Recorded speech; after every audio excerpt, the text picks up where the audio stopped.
Since he first began looking through a lens, Daryl Hawk has always observed life differently. Early on, I knew right away that my greatest love in life, besides my family, of course, was photography. I just fell in love with the camera at a very young age. I love the whole idea of preserving time through prints and images. Over the last 35 years, Hawk's passion has turned into a profession. As a documentary photographer, his focus is capturing and preserving images of people, places, and cultures so that future generations can get lost in time.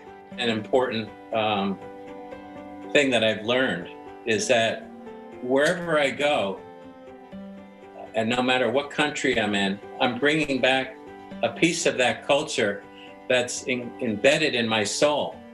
There's no question about it.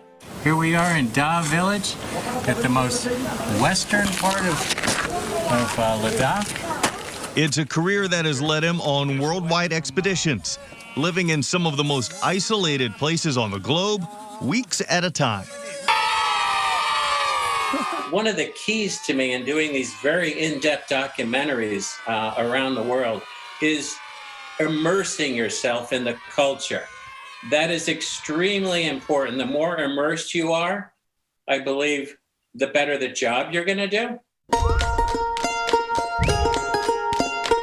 His adventures landed him a membership into the Explorers Club, an exclusive group of individuals who contribute to furthering scientific exploration, the likes of which include astronaut Buzz Aldrin and Jane Goodall. In 2004, Hawk set out for what he describes as the most important expedition of his career. Hawk became one of the first Americans to traverse from the western point of Bhutan to the east, a Himalayan kingdom seemingly lost in time.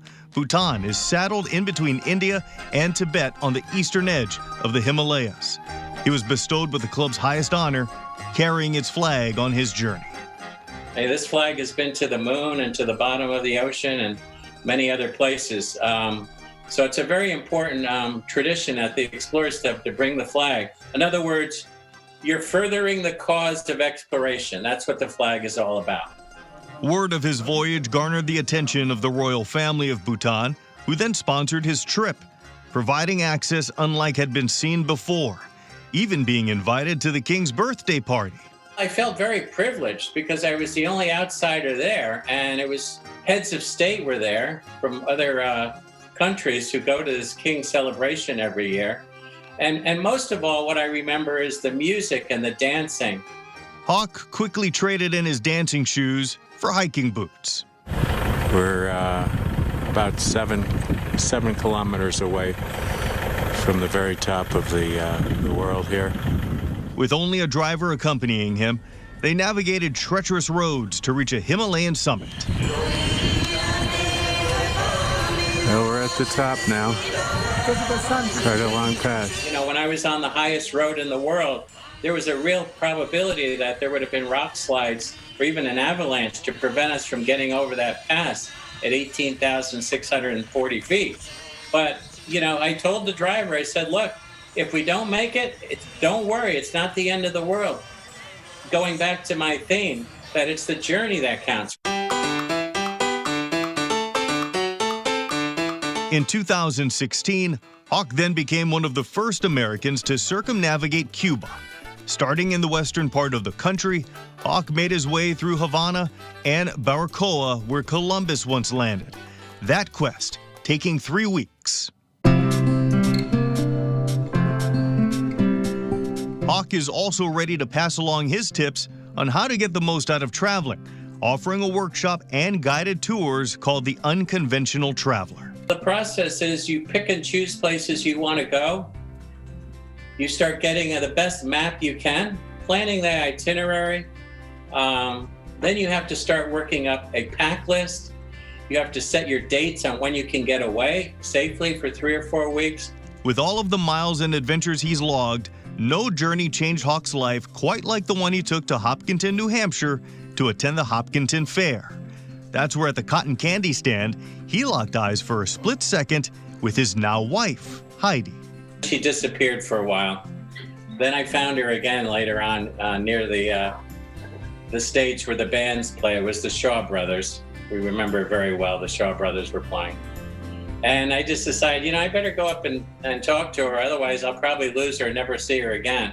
One thing led to another, and after having a drink at a restaurant in Henniker, we kept in touch, and before we knew it, we were seriously dating, and we got engaged, and then we got married within 2 years after that. the two settled down in Connecticut for the next few decades. But in 2020, the Hawks decided they were ready for a change of scenery, somewhere more disconnected from the hustle and bustle. Daryl's father had operated a summer camp in Hillsborough when he was young, and the Granite State always felt like a second home, while Heidi grew up in Massachusetts. Their New England roots led them to Lancaster, New Hampshire.